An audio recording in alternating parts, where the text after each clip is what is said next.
নমস্কার বন্ধুরা, আজ আপনাদের পড়ে শোনাব গজেন্দ্র কুমার মিত্রের লেখা গল্প বৈরাগীর বাসা। কলকাতা শহরের এত কাছে এরকম জঙ্গল আছে বিশ্বাস করা শক্ত বই কি বা দূর।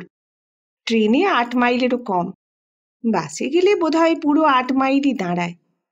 হাজারেরও বেশি লোক প্রত্যহ এই স্টেশন থেকে মাসিক টিকিটে যাতায়াত করে। কলকাতার ছোঁয়াচ এর সর্বাঙ্গে। তবু এখানকার রাস্তা পাকা হয় না, বর্ষায় হাঁটু পর্যন্ত পাঁকে ডুবে যায়। পথে আলো তো জ্বলেই না। ঈশ্বর দত্ত যেটুকু আলো আসতে পারত সেটুকুও আড়াল করে রাখে অসংখ্য বাঁশঝাড় আর ঘন আগাছার জঙ্গল। পানীয় জলের জন্য এখনো অধিকাংশ লোককে পচা পুকুরের মুখ চেয়ে থাকতে হয়। ফলে ম্যালেরিয়া এবং পেটের অসুখে সবাই মুমূর্ষু। এদের চেহারা আর স্বভাবের মধ্যে কোথাও প্রাণ শক্তির চিহ্ন মাত্র নেই। তবু এদের দেবদ্বীজে যে ভক্তির অভাব নেই এটা মানতেই হবে। এর যদি কেউ প্রমাণ চান তাহলে আমাদের সাধুজির কথাই বলবো। সেই কবে 1927 সালে গঙ্গাসাগর মেলার ফেরত এসে এখানে আশ্রয় নিয়েছিলেন, আর তাকে কোথাও যেতে হয়নি। স্থানটি যে তার এত পছন্দ হয়েছিল তার মূলে এই কারণটাই বোধহয় বড় ছিল যে ঈশ্বর আরাধনার যেটা প্রধান অঙ্গ, নিশ্চিন্ত ও নিশ্চিত আহার, সেটার অভাব এখানে কোনোদিনই হবে না। আর তা হয়ও নি, বরং একটু একটু করে অন্য ব্যবস্থাও হয়ে গিয়েছিল তার। সরস্বতীর শীর্ণ খালের ধারে নির্জন শ্মশান প্রান্তে তার একটু কুটির উঠল। কুটিরের সামনে জমিতে বেড়া দেওয়া হলো, এমনকি ক্রমে ক্রমে তাতে লাউ কুমড়োর মাচাও দেখা গেল। সাধুজি সুখেই ছিলেন। 12 মাসে 13 পার্বণ, সিধে ও নিমন্ত্রণ তো লেগেই আছে। তিনি কোনো গৃহস্থ বাড়িতে খেতে যেতেন না। গৃহস্থরাই লুচি তরকারি বা অন্ন ব্যঞ্জন সাজিয়ে দিয়ে যেত। রেঁধে খেতে হয় তাকে দই ভাত। রাত্রে প্রত্যহই কুণ্ডুবাবুদের ঠাকুরবাড়ি থেকে শীতলের প্রসাদ আসত। সুতরাং জীবন ধারণের চিন্তা অন্তত তার ছিল না এখানে কোনোদিনই। আরামে ও আলস্যে ভগবানের নাম করে গ্রামবাসীকে প্রয়োজন মতো 2 গাছ গাছড়ার ওষুধ দিয়ে, কখনো বা কোথাও 2-4 দিনের জন্য ভাগবত ও চণ্ডীপাঠের কাজ নিয়ে তার দিন কেটে যাচ্ছিল। এখানে 2-4 ঘর তার গৃহস্থ মন্ত্র শিষ্য ছিল। কাজেই সন্ন্যাসী শিষ্য না থাকলেও অসুখ বিসুখে সেবা শুশ্রূষার ভাবনা ছিল না। অর্থাৎ এতদিন তো কাটলই, জীবনের বাকি দিন কটাও তার এইখানেই কাটবে এই কথা সবাই জানত, এমনকি তিনি নিজেও। কিন্তু হঠাৎ তার এই সুনিয়ন্ত্রিত জীবনযাত্রার মধ্যে বাইরের একটা ঝটকা হাওয়া এসে লাগলো। তার ফলে এতদিনের বাসার মূল অবধি কেঁপে উঠল। ব্যাপারটা কিছুই না। সাধুজি নিজেও যেমন করে ভাসতে ভাসতে একদিন এখানে এসে ঠেকেছিলেন, তেমনি করেই আর একটি বৈষ্ণব বাবাজি এসে পৌঁছলেন। বাবাজি একা নন, তার সঙ্গে তার মাতাজিও, অর্থাৎ গৃহিণী শিষ্যা সেবাদাসীর একটি অপূর্ব সম্মেলন। বাবাজির কাঁধে কাঁথা, বগলে ঝুলি আর মাতাজির কোমরে পুঁটুলি। এই অবস্থায় একদিন গঙ্গাসাগরের ফেরত এসে বেড়ার আগড় ঠেলে সাধু বাবার উঠোনে ঢুকলেন। বেশ প্রশান্ত মুখেই বললেন, রাধে রাধে। সাধু বাবা দণ্ডবত হই। বলা বাহুল্য, সাধুজির ললাটে একটা বড় রকমের ভ্রুকুটি দেখা গেল, কিন্তু তবু তিনি আশীর্বাদের ভঙ্গিতে হাত তুলে বললেন, নারায়ণ নারায়ণ। আপনারা কোথা থেকে আসছেন বাবাজি মশাই? আগে গিয়েছিলাম গঙ্গাসাগর, থাকি বাবা অনেক দূরে। শ্রীধাম বৃন্দাবনে গুরুর আশ্রয় পেয়েছি একটুখানি, সেখানেই থাকি। আশা আর হয় না। তবু বলি, সব তীর্থ বারবার, গঙ্গাসাগরে একবারও অন্তত ডুবে আসি চলো। মাগি বলে, রেলের ভাড়া পাবো কোথায়? আমি বলি, রেলে কি হবে, তীর্থে যাব হেঁটে। এখানেও তো মাধু করি খেতে হয়, না হয় তাই করতে করতেই চলে যাব। তা বাবা মিছে কথা বলবো না, কলকাতা পর্যন্ত রেলেই এসেছিলুম, একজনা ভাড়া দিয়েছিল। বাকি পথটায় হেঁটে গিয়েছি, আবার বোধহয় সব পথটাই হেঁটে ফিরতে হবে। তাই ঘুরতে ঘুরতে এখানে এসে পড়েছি। শুনেছিলুম কুণ্ডুবাবুদের ঠাকুর বাড়ি প্রসাদ পাওয়া যায়, থাকবার আশ্রয়ও বোধহয় পাওয়া যেতে পারে। মাগির পা ফেটেছে, গাঁটে ব্যথা, 2-1 দিন না জিরিয়ে চলতে পারবে না। এই পর্যন্ত বলে বোধহয় দম নেবার জন্যই বাবাজি একটু থামলেন, কিন্তু তখনও সাধু বাবার দৃষ্টি জিজ্ঞাসু হয়ে আছে দেখে বললেন, যাচ্ছিলুম ওই দিকেই, পথে একটি ভদ্রলোক আপনার সন্ধান দিলে, তাই ভাবলুম যে যখন এই পথেই এসে পড়েছি তখন এমন সুযোগ আর ছাড়া উচিত নয়। হ্যাঁ, এত বড় একজনা সাধু যেকালে এখানে রয়েছেন, সেকালে একবার শ্রীচরণ দর্শন করেই যাই। এই পর্যন্ত বলে বাবাজি ভক্তি ভরে আরেকটি প্রণাম করলেন। সাধু বাবার দৃষ্টি যেন এবারে প্রসন্ন হলো একটু। তিনি দাওয়ার কোণে গুটোনো একটা মাদুর দেখিয়ে বললেন, ওইটা টেনে নিয়ে বসো, একটু বিশ্রাম করো। মুখ হাত ধুতে চাও তো এই ঘরের পিছনে রাস্তা দিয়ে নদীতে যেতে পারো, ঘাট আছে। কিন্তু বিশ্রাম করার জন্য যতটা সময় লাগা উচিত তার অনেকখানি বেশি সময়ও কেটে গেল। তবু বাবাজি মশাই মাদুর ছেড়ে উঠলেন না, বরং পুঁটুলি থেকে হুঁকো কলকে বার করে জমিয়ে বসে তামাক খেতে খেতে হাত পা নেড়ে শ্রী বৃন্দাবনের গল্প করতে লাগলেন। সাধু বাবার অত দেশ ঘোরা ছিল না। প্রথম যৌবনে গুরুর সঙ্গে এধারে চন্দ্রনাথ কামাখ্যা আর ওধারে গয়া কাশী প্রয়াগ পর্যন্ত ঘুরে এসেছিলেন। তারপর কিছুদিন দেওঘরে কাটিয়ে সেই যে গঙ্গাসাগর ফেরত এখানে এসে আস্তানা কেড়েছেন, আর কোথাও নড়েননি। সুতরাং এসব গল্পে তাঁরও নেশা লাগে। তিনি বসে বসে শোনেন। বাবাজি মশাই এক হাতে হুঁকোটা ঝুলিয়ে ধরে বলে যান, ওখানে বাবা বুঝলেন এদেশের মতো চাল ভিক্ষে দেওয়া নেই, সব রুটি। মাধু করি যতবারই করুন না কেন, রুটি জমবে শুধু। কেউ আধখানা, কেউ সিকিখানা, কেউ বা পুরো রুটি দেয়। সব রুটি তো আর লাগে না, বিশেষত বাঙালি যারা আছেন তাদের মাঝে মাঝে ভাত না খেলে চলেও না।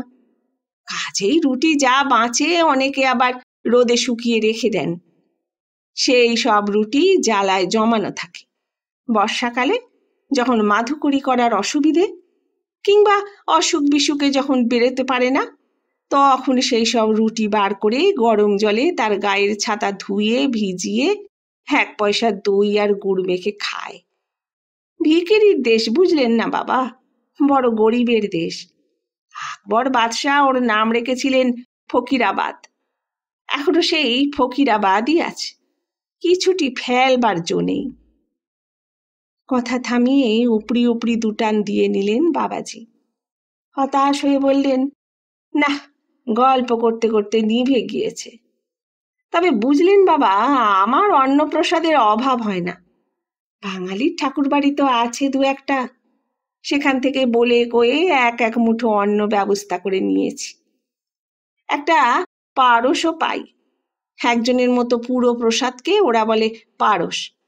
তাতে অবশ্যই ভাত রুটি 2ই থাকে, তা মিলিয়ে মিশিয়ে একরকম চলে যায়। তা বলে অমন উঞ্ছবৃত্তিও নেই 7 মাসের শুকনো রুটি গরম জলে ভিজিয়ে খাবো। প্রসাদ আমার মাথায় আছেন, অমন খাওয়ার মুখে ঝাড়ু মারি। কিন্তু শুধু গল্পে বেলাই বাড়ে। বাবাজির সঙ্গের স্ত্রীলোকটি, চন্দ্রা বলি তার নাম, সে উসখুস করে। থেকে থেকে একসময় বলেই ফেলে, বাবাজি এখনো গল্প করছো, এরপর গেলে কি আর প্রসাদ পাবে? পেটে কিল মেরে থাকতে হবে। হ্যাঁ, পেটে কিল মেরে থাকতে হবে, মাগির যা বুদ্ধি! এত বড় সাধুর চরণে যখন একবার এসে পৌঁছেছি, তখন আর কি ভাবি? যা হয় হবে। আর রাধারানী যদি অন্ন মাপিয়ে থাকেন তাহলে তা মিলবেই। সাধু বাবারও হুঁশ হলো। নড়ে চড়ে উঠে গাছের ছায়ার দিকে চেয়ে বললেন, এত বেলায় আর প্রসাদ পাবে না সত্যি। তাছাড়া আগে থাকতে না জানালে এখানে মেলেও না। এখন আর আগেকার দিন নেই, ভোগ রান্না হয় হিসেব করে। তার চেয়ে এক কাজ করো, চাল ডাল দিচ্ছি, পাতা লতা জেলে 2টো ফুটিয়ে নাও। ও বেলা তখন ম্যানেজার বাবুর সঙ্গে দেখা করোক্ষণ। হাত বাড়িয়ে আর এক দফা সাধুর পায়ের ধুলো নিয়ে বাবাজি বললেন, দেখলি মাগি, দেখ, মানুষ চিনি যে আমরা, সাধ করে কি আর নিশ্চিন্তি হয়ে বসে আছি? রান্না খাওয়া শেষ করেই চন্দ্রাবলী চুপ করে বসে থাকতে পারে না। বাগান ছেটিয়ে শুকনো পাতা জড়ো করে, নারকেল পাতা কেটে একদিকে জমা করে রাখে। নিজেই কোথা থেকে একটা ন্যাকড়া জোগাড় করে সাধু বাবার ঘরের দাওয়া, তুলসীতলা সব নিকিয়ে ঝকঝকে করে। সাধু বাবার হাত থেকে তার পুজোর বাসন কেড়ে নিয়ে খাল থেকে মেজে আনে। তার ভাবভঙ্গি দেখে একবারও মনে হয় না যে সে পথশ্রমে ক্লান্ত। সাধু বাবা একটু হকচকিয়ে যান বই কি। প্রথম প্রথম উৎপাত বলে মনে হয়েছিল, কিন্তু পরিষ্কার উঠান এবং পরিষ্কার দাওয়ার দিকে চেয়ে তিনি প্রসন্ন হয়ে ওঠেন। এ যেন এক নূতন অভিজ্ঞতা। ছোটবেলা বাড়ির কাছে ওই গঙ্গাসাগরের ফেরতি একদল সাধু এসে আস্তানা গেড়েছিল। তাদের কাছে এসে বসতে বসতে গাঁজা আর ঘি চপচপে হালুয়ার নেশা লাগে। একদিন বাড়িঘর ছেড়ে তাদের দলের সঙ্গেই ভেসে পড়েন। তারপর থেকেই বলতে গেলে পথে পথে। শীতকালে ধুনি জ্বালিয়ে গাছতলায় কাটাতে হয়েছে কত কাল। সুতরাং এখানে এসে আশ্রয় একটা পেলেও গুছিয়ে ঘরকন্না করার মতো অভ্যাস তার কোনোদিনই হয়নি। কোনো মতে পূজা পাঠ আর রান্না সারতেন। পরিচ্ছন্নতার মধ্যে জীবনযাত্রা যে বেশি তৃপ্তিদায়ক হয়, এমন কথা মনেও হয়নি কখনো। যখন নিতান্ত অগোছালো হয়ে পড়ত, শিষ্য শিষ্যারা কেউ কেউ এসে একটু গুছিয়ে দিয়ে যেত। তাই এই নতুন অভিজ্ঞতাটা তার কাছে অভিনব বলে মনে হয়। কথার ফাঁকে মধ্যে মধ্যে অবাক হয়ে চেয়ে থাকেন। বাবাজির কিন্তু এসব দিকে লক্ষ্য নেই। কাজ তিনি করতে পারেন না, ওসব বোঝারও চেষ্টা করেন না। তামাক আর গল্প, এই দুটি তার প্রিয়। সন্ধ্যার সময় হরিনামের মালা নিয়ে জপে বসেন বটে, কিন্তু জপের চেয়ে গল্পটাই চলে বেশি। মালাটা মাথায় ঠেকিয়ে বলতে শুরু করেন, আমাদের বুঝলেন না, রাধা রানীর রাজত্বে খাওয়ার অভাব নেই। ভেকদারি বৈষ্ণব আমরা, ভিক্ষা করেই আমাদের খাওয়া নিয়ম। ওই যা বলেন, মাধুকরীতে খাওয়ার অভাব থাকে না বটে, পয়সা মেলে কম। অবশ্যই তারও ব্যবস্থা আছে একটা। এক মারোয়ারি ওখানে সদাব্রত খুলেছে। সকালে বিকেলে 2 ঘন্টা করে তার ওখানে নাম গান করলে সকালে চাল আটা, বিকেলে শুধু 6টা করে পয়সা পাওয়া যায়। চাল আটা তো আর অত লাগে না, বিক্রি করেও 2 পয়সা হয়। দিন কেটেই যায় একরকম করে। কখনো বা বলেন, জিনিসপত্র ওখানে বাবা জলের দাম ছিল। রাবড়ি 4 আনা আর দুধ 4 পয়সা, এ বরাবরই মিলত। বছরে 2 বার মেলা হয়, ঝুলনে আর দোলে। সেই সময় যা একটু আকড়া হতো আগে। রাবড়িটা 8 আনা, এমনকি কখনো কখনো 10 আনাও হয়েছে। এই পোড়ার যুদ্ধ বেড়েই তো সব আগুন লেগে গেল। তবু বলবো সাধু বাবা, এখানে যেমন আকাল, আমার রাধা রানীর রাজত্বে তেমন নেই। এখনো ধরুন না, গোকুলের দিকে। সাধু বাবার মন তার গল্প থেকে ফিরে আত্মস্থ হয়ে ওঠে। এখানকার এই বন ডোবা মাছঝাড় ছেড়ে কোথায় কোন সুদূর না দেখা বৃন্দাবনে চলে যান তিনি। সেখানে মুক্তালতারা মাথা হেঁট করে আছে আজও সেখানে বঙ্কুবিহারীর ঘুম ভাঙবার ভয়ে টিকটিকি ডাকে না। সকালে কাক থাকে নীরব। পুরনো শহরের যে রাস্তাটা বঙ্কুবিহারীর গলির মোড় হয়ে মদনমোহনের পুরনো মন্দির ছাড়িয়ে নির্জন ও অন্ধকার যমুনা পুলিনের দিকে চলে গিয়েছে, সেই রাস্তাটা যেন তিনি চোখের সামনে পরিষ্কার দেখতে পান। গোকুল, কাম্যবন, রাধাকুণ্ড সব যেন মনে হয় কত পরিচিত। শুধুই কি বৃন্দাবন, বাবাজি মশাই বহু তীর্থে ঘুরেছেন এই বয়সেই। কথায় কথায় সেসব প্রসঙ্গও ওঠে। মিনিট কয়েক নীরবে মালা ঘুরিয়েই একবার করে বকতে শুরু করেন। ভক্তি যদি দেখতে হয় বাবা, তো নাথ দ্বার যান একবার। বেটারা সিদ্ধি খায়, গাঁজা খায়, কঞ্জুস, সবই মানি, কিন্তু ওই কাঠখোট্টা গোয়ারগুলোর যে কি ভক্তি, কি বলবো। দেখলে চোখে জল আসে। সত্যি ভাবি রাধারানী আমাদের কবে এমন ভক্তি দেবেন। সাধু বাবা মৃদুকণ্ঠে একবার বলেন, বাবাজি মশাইয়ের অনেক জায়গা ঘোরা আছে দেখছি। ঘোড়াই তো কাজ ছিল বাবা, যেদিন থেকে ভেক নিলুম সেদিন থেকেই তো স্বাধীন। এই কাঁথা আর ঝুলি নিয়ে বলুন না পৃথিবী বেরিয়ে আসছে। তবে কি জানেন, এখন বড় জব্দে পড়েছি। গুরুদেব রজ পেলেন, তার ওই আস্তানার ভার পড়ল আমার ওপর। গিরিধারী আছেন, কিছু জুটুক না জুটুক একটু গুড় দিয়েও নিদেন দুবেলা তার সেবা করতে হয়। ছাড়তেও পারিনে, তাহলে ঘরটুকু যায়। বুড়ো হচ্ছি, এখন একটা আশ্রয় মাথার ওপর না থাকলে চলে না। নইলে আগে বছরে 9 মাসই ঘুরতুম। ওই তো সরলা, ওকেও কুড়িয়ে পেয়েছিলুম এক তীর্থেই। সরলা মানে আমাদের এই চন্দ্রাবলী। চন্দ্রাবলী ওর ভেখের নাম। ভেখ নেবার আগে সরলাই ছিল। সেবারে পুষ্করে গিয়ে দেখি ওর ওলা উটোর মতো হয়েছে। সঙ্গের লোকেরা ফেলে পালিয়েছে। পান্ডার ঘরে উঠেছিল, তারাও ভয় পেয়ে রাস্তায় বার করে দিয়েছে। বাঙালির মেয়ে বেঘরে পথে পড়ে মরবে, এটা আর দেখতে পারলুম না। তুলে হাসপাতালে নিয়ে এলুম, ওষুধপত্রির ব্যবস্থা করলুম। ব্যাস, আর যায় কোথা? মাগি সেই যে কাঁঠালের আঠার মতো জড়িয়ে ধরলে আর ছাড়াতে পারলুম না। হরে কৃষ্ণ হরে কৃষ্ণ। রাধারানীর মনে যা ছিল তিনি তাই করলেন। এতকালের সাধন ভজন গেল। চন্দ্রাবলী সারাদিন ভূতের মতো খেটে উঠোনেই একটা ছেঁড়া চ্যাটাই পেতে শুয়েছিল। হয়তো সেই তন্দ্রামগ্ন জেনেই বাবাজি মশাই সাহস করে কথাগুলো বলেছিলেন, কিন্তু এখন দেখা গেল কথাগুলো ঠিকই তার কানে পৌঁছেছে। সে উঠে এসে বাবাজির মুখের কাছে হাত নেড়ে বললে, হা মরণ, মালা হাতে করে কেমন নির্জলা মিথ্যেগুলো বলে যাচ্ছে দেখো না। আমি তোমাকে বলিনি কতবার যে আমাকে ছেড়ে দাও, আমি আমার পথ দেখি। 9 বছরে বিধবা হয়েছিল, 32 বছরে তোমার সঙ্গে দেখা। এর ভেতরে অতি বড় শত্রুও আমাকে একটা কথা বলতে পারেনি। আমি ওর সাধন ভজনে ব্যাঘাত করলুম। ওরে আমার সাধন ভজনওয়ালা রে। গতি খারাপ দেখে বাবাজি আর তাকে ঘাঁটাতে সাহস করলেন না। আপন মনেই মালা জপে যেতে লাগলেন, যেন কথাগুলো তার কানেই পৌঁছয়নি। চন্দ্রাবলীও আর কথা বাড়ালে না। সাধু বাবার পায়ের কাছে গড় হয়ে প্রণাম করে বললে, দিন ঠাকুর, পা দুটো একটু ছড়িয়ে টিপে দি। সাধুজি বিষম ব্যস্ত হয়ে উঠলেন, বললেন, নারায়ণ নারায়ণ, এসব আমি পছন্দ করি না। তাছাড়া মেয়ে ছেলে মহামায়ার অংশ, তাঁদের হাতের সেবা কি নিতে আছে?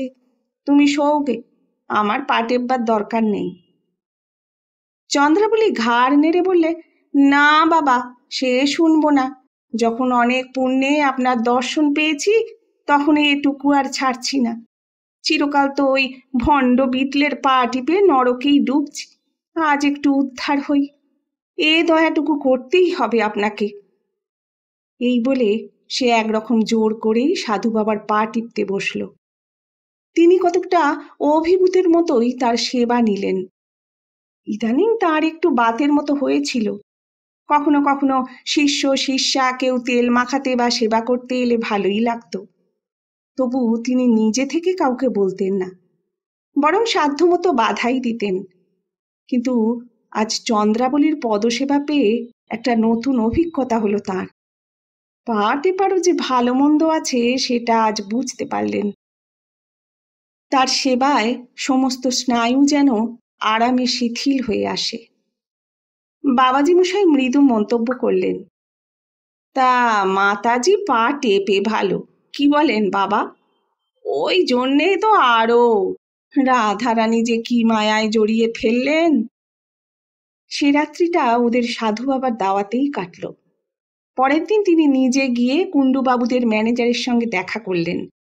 স্থির হলো যে ঠাকুর বাড়ি থেকে একবেলার মতো প্রসাদ দুজনকে দেওয়া হবে 7 দিন, আর একবেলার ব্যবস্থা করতে হবে ওদের ভিক্ষে করে। অবশ্য তাতে বাবাজি মশাই দমলেন না, বললেন, তা হোক না বাবা, কন্ট্রোলের আমল, তা বলে দুটো প্রাণী কি আর না খেয়ে মরব? সে ঠিক রাধারানী জুটিয়ে দেবেন। ফলে এই দুটি মানুষ বেশ জাঁকিয়েই বসলেন সাধুজির আশ্রমে। কুণ্ডুবাবুদের মন্দির সংলগ্ন যে ভাঙা অতিথিশালা ছিল, সেখানে যে একেবারে থাকা চলতো না তা নয়, কিন্তু সাধু বাবা মুখ ফুটে সে কথা বলতে পারলেন না কিছুতেই। ওরা দাওয়াতেই থাকে আর উঠোনে রেঁধে খায়, এইভাবেই চলে ওদের। কিন্তু প্রথমটা ওদের সাহচর্যে একটা নেশা লাগলেও সাধুজি বুঝতে পারলেন দুদিনেই যে কাজটা তিনি ভালো করেননি। নির্জন শ্মশানে দিনের পর দিন কাটিয়েছেন, দিন রাত কলরব তাঁর সহ্য হয় না।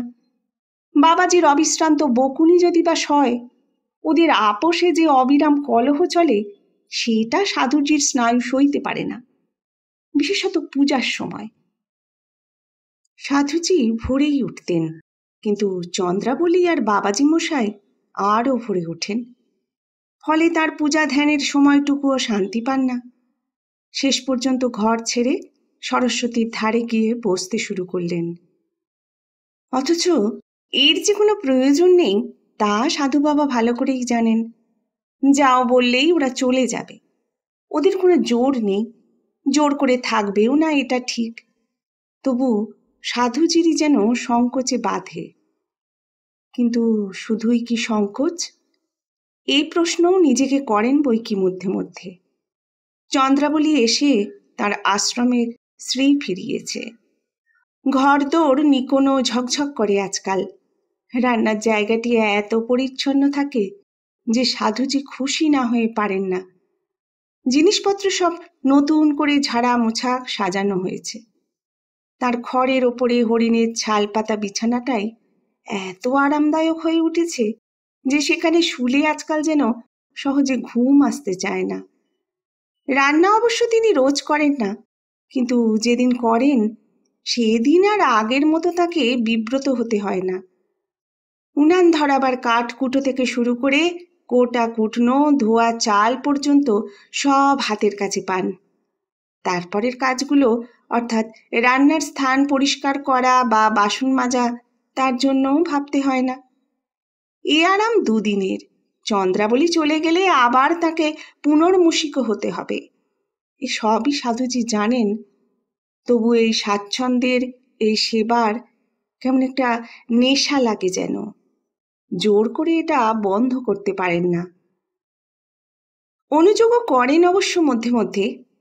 হয়তো বলেন, চন্দ্রাবলী, এসব বাজে অভ্যেস ধরানো কি ঠিক?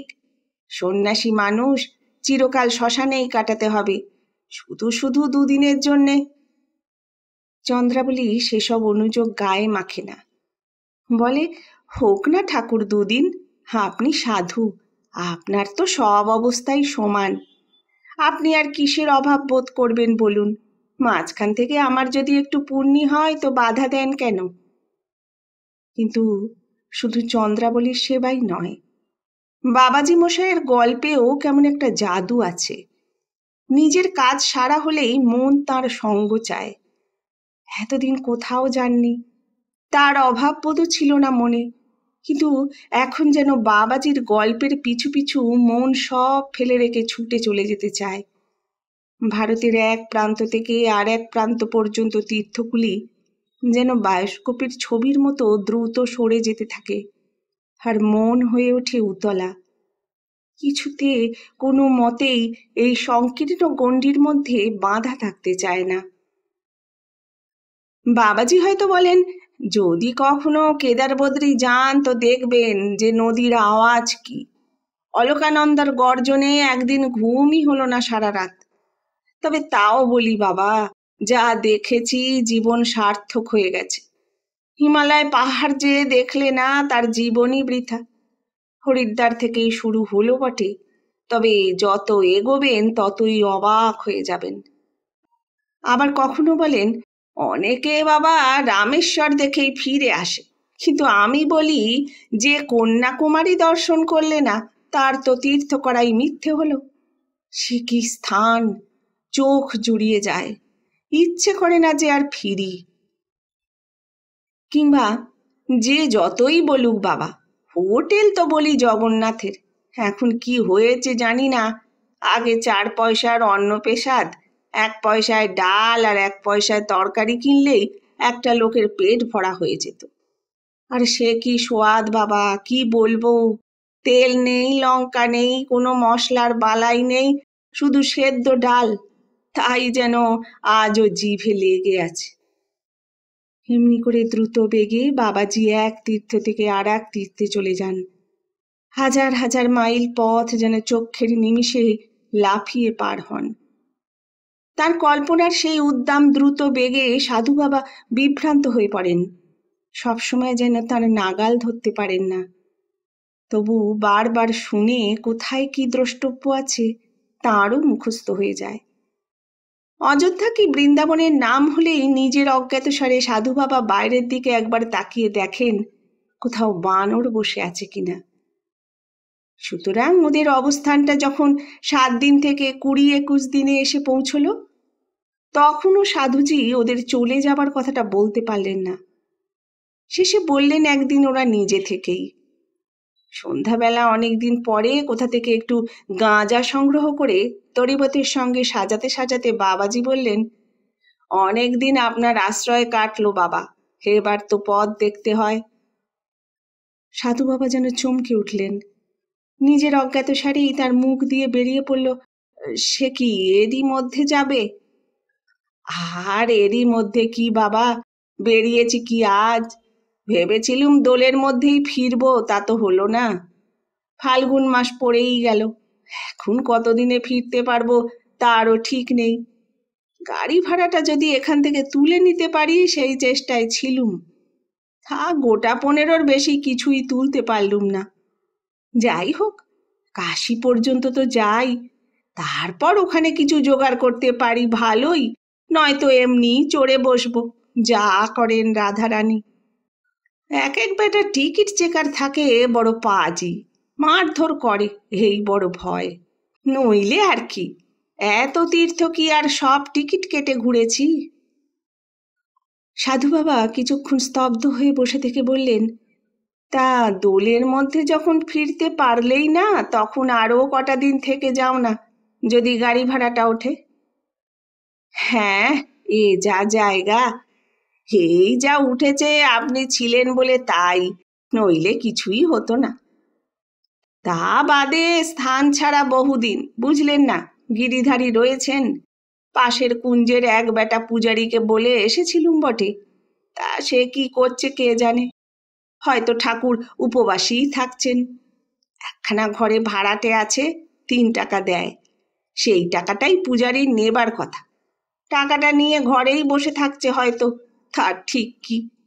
সে ভাড়াটেও আবার তেমনি, হয়তো দৌড় জানালাই বেঁচে খাচ্ছে এতদিনে। তারপর গোটা 2 বড় গোছের টান দিয়ে কাস্তে কাস্তে বললেন, আমি বলি কি সাধু বাবা, আমাদের সঙ্গে বেরিয়ে চলুন।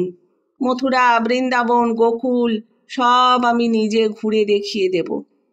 ওখান থেকে চাই কি এধারে পুষ্কর, ওধারে হরিদ্বার অবধি ঘুরে আসতে পারবেন। যদি সুবিধে পাই, মাঘি যদি রাজি হয়, তো ওকে বৃন্দাবনে রেখে আমিও আর একবার আপনার সঙ্গে ভেসে পড়ব। খুবই লোভনীয় প্রস্তাব। কথাটা তিনি নিজেও যে 2-1 বার চিন্তা করেননি তা নয়, তবু কণ্ঠস্বরে একটু জোর দিয়েই বললেন, তা কি আর হয়? যা হোক, আস্তানা একটা গেড়ে বসেছি, এরা ঘর দোরও তুলে দিয়েছে। এখন 6 মাস 1 বছর বাইরে থাকলে সব নষ্ট হয়ে যাবে। এখানে কেউ নেই যে শ্মশানে এসে আমার ঘর দোর আগ লাগবে। তাছাড়া আমারও তো ঠাকুর রয়েছেন, তার কি করব? ঠাকুর ও ঝুলির মধ্যে করে নিয়ে যাবেন, তাতে কি হয়েছে? আর ঘর দোর না হয় গেলই, যারা করে দিয়েছে তারাই আবার করবে। হ্যাঁ, তাই কি সম্ভব? এই বাজারে কে কত দিতে পারে? আগেকার তৈরি তাই, এখন হলে আর মোটেই হতো না। তা না হয় নাই বা হলো বাবা, আপনি সন্ন্যাসী, আপনার যে এক জায়গাতেই বরাবর মাথা গুঁজে থাকতে হবে তার ঠিক কি? তাহলে তো ঘরকন্না পাতলেই পারতেন। আপনি যেখানেই যাবেন সেখানেই আশ্রয় মিলবে আপনার, না হয় বৃন্দাবনেই থেকে যাবেন। বৃন্দাবন ভালো না লাগে যে কোনো তীর্থে গিয়ে বাস করবেন, আপনার আবার থাকার ভাবনা কি? তা বটে, মনে মনে লজ্জিত হয়ে পড়েন সাধুজি। তার অন্তত ঘরকন্যার মায়া শোভা পায় না, বরং এক জায়গায় এমনভাবে নিশ্চিন্ত হয়ে বসবাস করাই হয়তো অন্যায়। এখানকার লোকের ওপর বোধহয় একটু অন্যায় জুলুমই হচ্ছে। তবু একটুখানি চুপ করে থেকে সাধুজি কৈফিয়ত একটা দিলেন। স্থানটা নির্জন, মন স্থির করে সাধন ভজন করা যায়। স্থানে বড় কোলাহল, বড় অনাচার। সব জায়গায় এমনি এত সাধু আছে যে সকলকেই লোকে ভণ্ড ভেকদারি সন্ন্যাসী মনে করে শুধু পেট কাওয়াস্তে। ততক্ষণে গঞ্জিকা প্রসাদাত বাবাজি মশাই রীতিমতো তেতে উঠেছেন। হাত পা নেড়ে বললেন, বেশ তো, দরকার কি আপনার তীর্থে গোলমালের মধ্যে থাকবার? ওখানে কি আর নির্জন স্থান নেই? ধরুন না কেন, গোকুলেই যদি গিয়ে বাস করেন, কিংবা হিমালয়ের ওপর কোথাও, তীর্থগুলো ঘুরে নিন আগে, তারপর যেখানে মন যাবে সেখানেই গিয়ে থাকবেন। চলুন চলুন, আর দুমত করবেন না। ইতিমধ্যে কাজ সেরে চন্দ্রাবলীও পিছনে এসে দাঁড়িয়েছিল। সেও কণ্ঠস্বরে অনুনয়ের সুর এনে বললে, তাই চলুন ঠাকুরমশাই, তবু দুদিন বেশি সেবা করতে পারবো আপনার।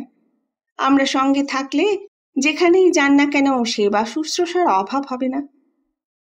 দেখি একটু ভেবে, সাধুজি শুষ্ক কণ্ঠে মন্তব্য করেই চুপ করে যান। রাত্রে খাওয়া দাওয়ার পর পায়ে তেল মালিশ করতে এসে চন্দ্রাবলী আবার সেই কথাই তুললে। তারপর যেন ঈষৎ উদ্বিগ্ন কণ্ঠেই বললে, কি ভেবে দেখলেন ঠাকুরমশাই? সাধুজি কি যেন ভাবছিলেন, এই প্রশ্নে চমকে উঠে বললেন, না চন্দ্রাবলী, এখনো কিছু ভেবে দেখিনি। চলুন ঠাকুরমশাই, আপনার দুটি পায়ে পড়ি। হঠাৎ কণ্ঠে যেন একটা আকুলতা ফুটে ওঠে চন্দ্রাবলীর। সাধুজি বিস্মিত হয়ে তাকান ওর মুখের দিকে। প্রদীপের ক্ষীণ আলো, তবু তাইতেই ওর মুখের ভাব দেখে তিনি বোঝেন যে এ অনুরোধ ও অনুনয় আন্তরিক। কেন বলো তো, মিছি আমাকে টানতে চাইছো কেন? কিন্তু ততক্ষণে চন্দ্রাবলী বোধহয় লজ্জিত হয়ে পড়েছে।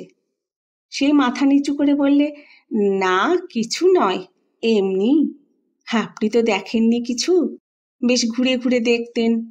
অজানা জায়গায় আমরা সঙ্গে থাকলে সুবিধেই হতো। চন্দ্রাবলী আর কিছু বললে না। অন্যদিনের চেয়ে বরং কিছু কম সময়ই সে পদসেবার কাজ সেরে প্রদীপ নিভিয়ে সাধুজির ঘরের আগড় বন্ধ করে দিয়ে চলে গেল। কিন্তু সাধুজির ঘুম এলো না কিছুতেই। ফাল্গুনের প্রথম, তবু এরই মধ্যে হাওয়া বেশ গরম হয়ে উঠেছে। সে হাওয়াতে শীতের তন্দ্রা মাখানো নেই, বসন্তের উত্তেজনাই আছে। এমনিতেই ঘুম আসা শক্ত। সাধুজিও জেগে বহুক্ষণ এপাশ ওপাশ করলেন। শুক্লপক্ষের গোড়ার দিক, চাঁদ এরই মধ্যে অস্তাচলে চলেছেন। ঘরের সামান্য একটুখানি জানালা দিয়ে সেই দিকে চেয়ে চেয়ে সাধুজির মাথা নানা চিন্তাতে উত্তপ্ত হয়ে উঠল। এসব কিছুই জানতেন না তিনি, কোনোদিন ভেবে দেখবার প্রয়োজন হবে তাও মনে করেননি। বাল্যকালে ঘর ছাড়া, সাধু সন্ন্যাসীদের মধ্যে মানুষ, সাধন ভজনের প্রতি কোনো উগ্র আকর্ষণ ছিল না। ওটাকে জীবনের অঙ্গ হিসাবে, অভ্যাস হিসাবে সহজভাবে নিয়েছিলেন। কিন্তু তাই বলে গার্হস্থ্য জীবন সম্বন্ধেও কোনো কৌতূহল, কোনো ক্ষোভ মনের মধ্যে বহন করেননি তিনি। জীবন ধারণের স্থূল প্রয়োজনগুলো মানতেন, সেই সম্পর্কে সচেতনও ছিলেন যথেষ্ট, কিন্তু মানুষের জীবন প্রবাহ নিয়ে মাথা ঘামাননি কখনো। ও জীবন তার জন্য নয় এই জেনেই নিশ্চিন্ত নির্লিপ্ত ছিলেন। বড় হবার সঙ্গে সঙ্গে এ সংস্কারটা আপনা থেকেই চিন্তার সঙ্গে জড়িয়ে গিয়েছিল। কিন্তু হঠাৎ যেন সব গোলমাল হয়ে গেছে কোথায়। দৈহিক স্বাচ্ছন্দ্যের আরামটা মন আজ চাইতে শিখেছে। সেটা পেলে তিনি খুশি হন, এ বিষয়ে কোনো সংশয় নেই। এমনকি কথাটা তিনি এই মাত্র বুঝতে পারলেন, তার জন্য কেউ চিন্তা করে, তার সাহচর্য কামনা করে, এমন একজন আছে, এটা জানতে পারলেও তিনি খুশি হন। একটি মানুষের মানস প্রদীপে তাঁর চিন্তাই শিখার মতো জ্বলছে, কল্পনা করতেও ভালো লাগে যেন। আজ তিনি বুঝতে পারলেন সংসারের আকর্ষণ এত প্রবল কেন, কিসের জন্য মানুষ এমন জড়িয়ে পড়ে। এর মধ্যে কোনো পাপ নেই তা তিনি জানেন। তার পক্ষে আর এসব পাপে লিপ্ত হওয়া সম্ভব নয়। এ শুধুই সেবা, যত্ন, সাহচর্যের লোভ। আর সত্যি, অজানা তীর্থের পথে যদি পা বাড়াতেই হয় তো এমন সঙ্গী প্রয়োজন।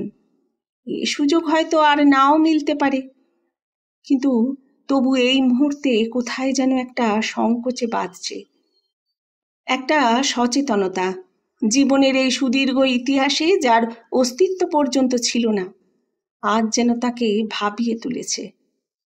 এতদিন জীবন কেটেছে একটা ধারাবাহিক পুনরাবৃত্তির মধ্য দিয়ে। তার গতানুগতিকতা সম্বন্ধে কোনোদিন প্রশ্ন ওঠেনি কোনো। মনোবিকলন ছিল তার কাছে সম্পূর্ণ অজ্ঞাত একটা জিনিস। অন্যায় তিনি কিছু করেননি, কিন্তু তা থেকে সতর্ক থাকবারও কারণ ছিল না।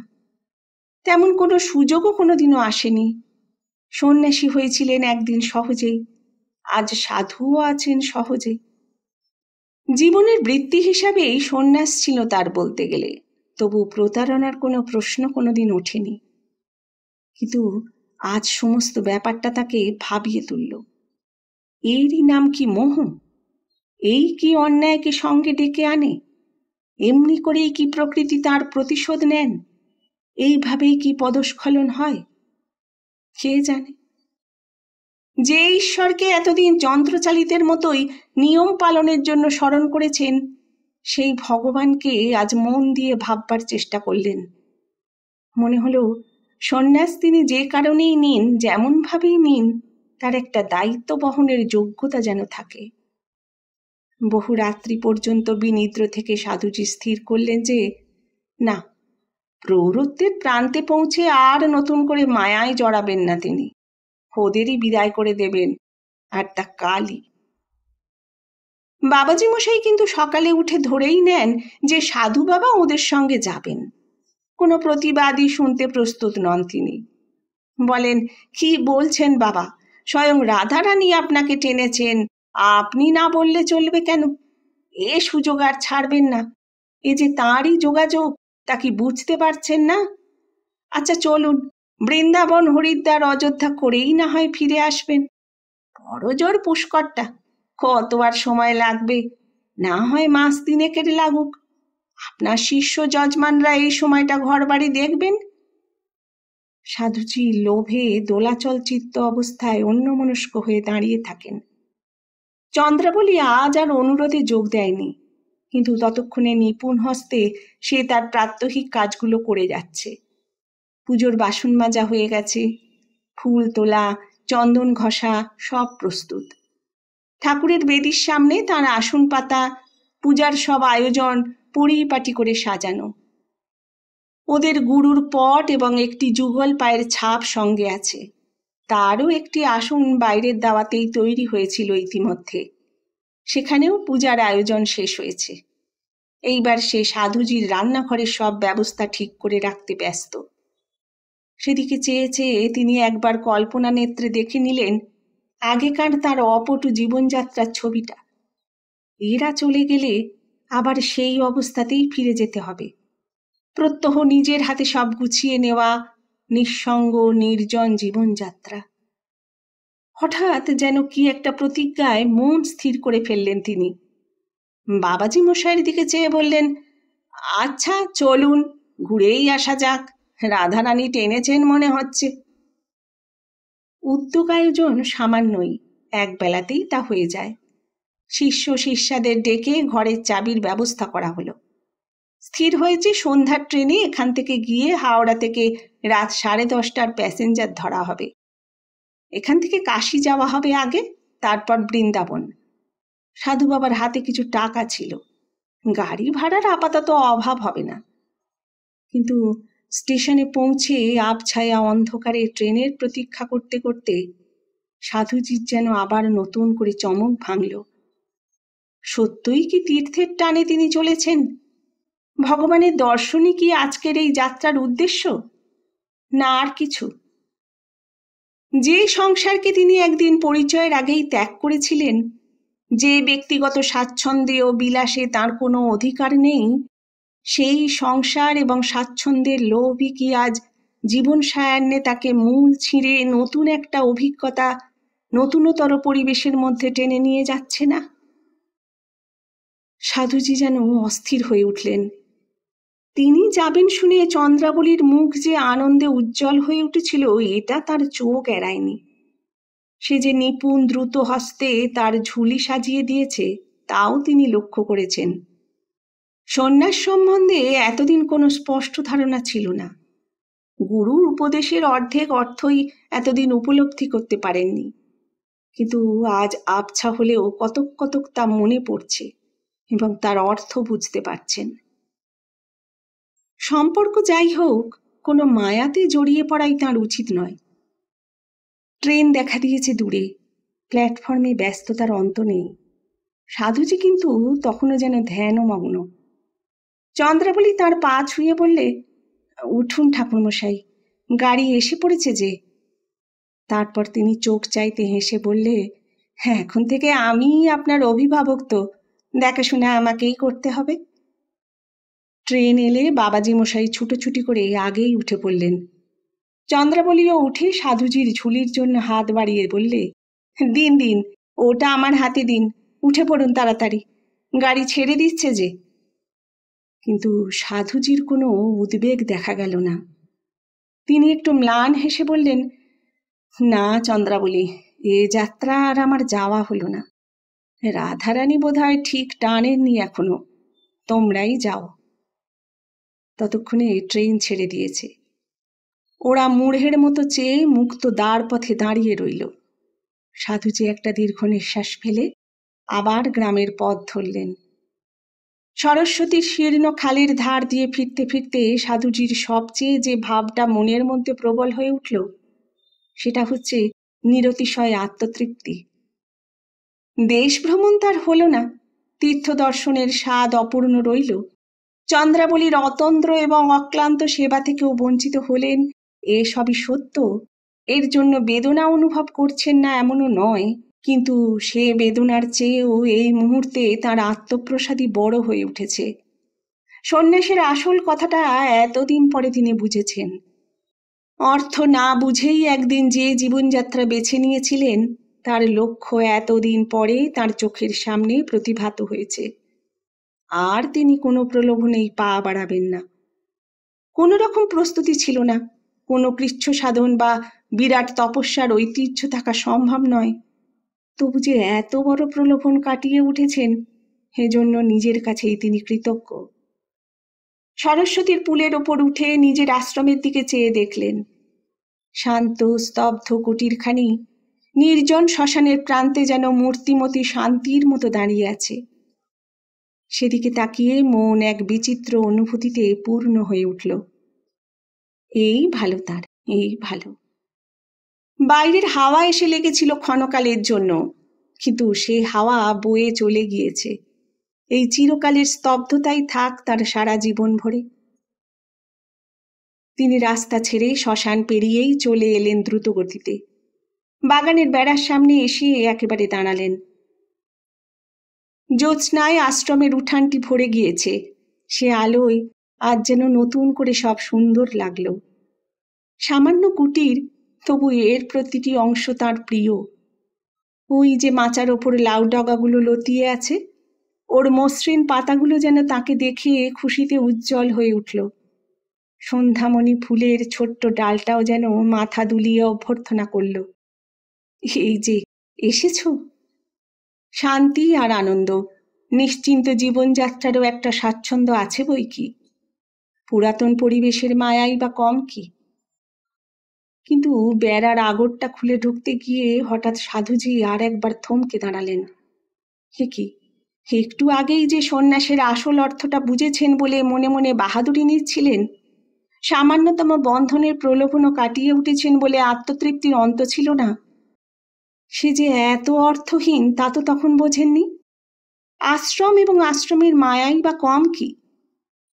চন্দ্রাবলীর সাহচর্য হারাবার বেদনা তিনি যে অত সহজে ভুলতে পারলেন, আসলে সেটার কারণ তার মনের বৈরাগ্য নয়, এই নিরাপদ এবং নিশ্চিন্ত আশ্রয়ই, এই মায়াই তাকে দুর্বার বেগে টানছিল বলে তিনি এত সহজে ফিরে আসতে পেরেছেন। অর্থাৎ এখানে তার বৃহত্তর বন্ধন। বহুক্ষণ, প্রায় ৮ ঘন্টারও ওপর সাধুজি স্তব্ধ হয়ে দাঁড়িয়ে রইলেন সেখানে। তারপর কাঁধের ঝুলিটা বেড়ার ওপর দিয়ে উঠোনের মধ্যে ছুঁড়ে ফেলে আবার তিনি সরস্বতীর পুল পেরিয়ে ঘন বনের পথে অদৃশ্য হয়ে গেলেন। আমাদের গল্প পাঠের এই ছোট্ট প্রয়াস যদি আপনাদের ভালো লেগে থাকে তবে অবশ্যই কমেন্ট করে জানাবেন, আর ভিডিওটি লাইক করে দিয়ে সাবস্ক্রাইব করতে ভুলবেন না। ধন্যবাদ।